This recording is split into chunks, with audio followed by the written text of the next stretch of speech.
Gomeza Nishati Chiafo.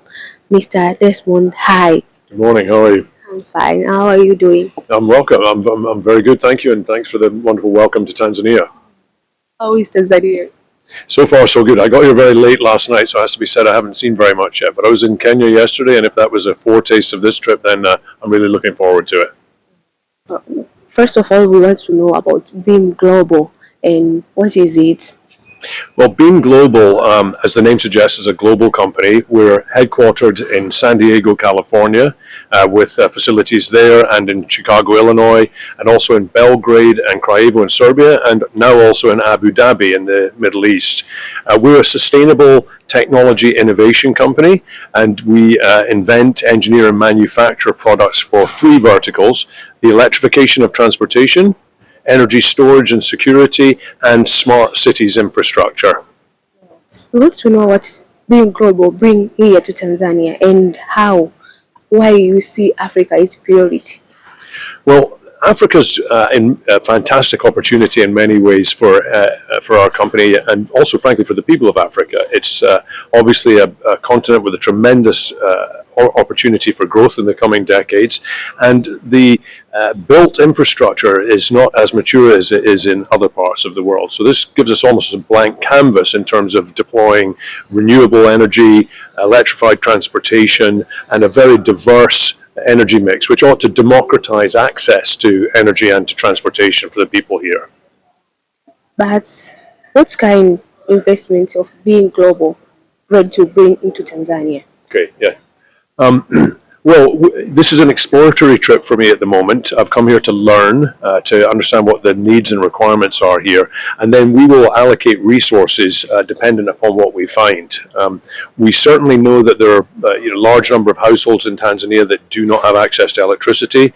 There's still a large reliance on natural gas and burning wood and other things like that to provide fuel and energy. And so these are great opportunities to use your other resources, sunlight and wind and those sorts of natural resources that you have in abundance here to provide electricity and transportation for people. We're going to look at those opportunities, and then we're going to target where and how we allocate resources to help make that transition a reality. We know that obviously the government has a significant involvement in large-scale infrastructure, whether that's for transportation or for energy. And our experience globally has been that often the types of deployments that we do are led by government, but they can be funded and financed in a whole variety of different ways. And I think that will involve partnerships between government and private sector, something we've had a great deal of experience with, and we intend to, as I say, during this learning mission, discover more about the best way to move forward. And which sector in Tanzania, like transport, water, public, can benefit most?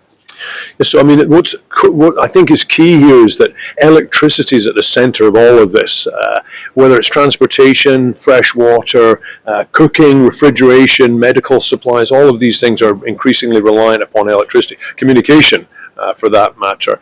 And in order for the population to be successful and for commerce to thrive here, people need access to reliable and affordable and safe energy generation, and equally they need access to transportation. Mobility encourages commerce. So I think it's, again, a great opportunity here, because there is not a blank canvas, but there's an opportunity to build the energy infrastructure of the future rather than sort of copying what's been done in the more developed world. That's something that we're looking forward to, and we've spent a couple of decades developing products that can make realities out of those types of goals. When going to end, what is the message you would like to leave as a leader or investors that come to Tanzania? The message, again, is simple. There's a tremendous amount of growth opportunity here. There's a young population.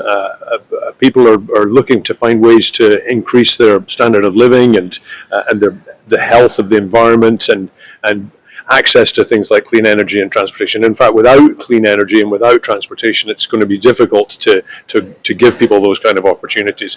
So I think our message is, let's look at technologies that have been successful in places like California and in Europe. We're deployed in 23 nations across the world today. Let's look at those technologies and see how can we bring them here to Tanzania, make people's lives better, and do it in a way that's affordable and where the economics support that move. We're aware that Her Excellence Mama Samia, the President of Tanzania, is focusing very heavily on cleaning up the energy supplies in Tanzania and moving to renewable and sustainable sources, and also focusing on robust and affordable electricity for the people in the country. We've spent a couple of decades developing products that can deliver clean and reliable, safe and robust energy sources, but in a very affordable manner. In fact, because we only use renewable energy, there's actually zero unit cost of the energy that the people use. And so the timing's really good, I think, coming here, because it's absolutely aligned with Her Excellency's plans for the country, and I think she has a good deal of support for that, and we're here to do whatever we can to make a reality out of her excellent vision. How it's really important to have this. How it's really important to have this. It's important to have it because, frankly, it's going to be the best way to scale up the energy requirements that the people here in Tanzania are going to need. We're convinced that we'll see people in Tanzania moving to electrified mobility. This is a great opportunity. People here, there hasn't been mass adoption or universal adoption of internal combustion engine vehicles, which is a good thing.